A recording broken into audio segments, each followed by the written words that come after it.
Okay.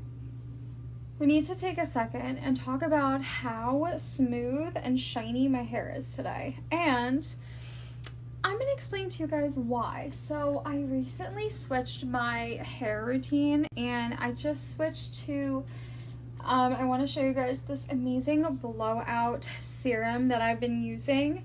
So I've been using the Dyson Airwrap like twice a week and it's my go-to when blowing my hair up.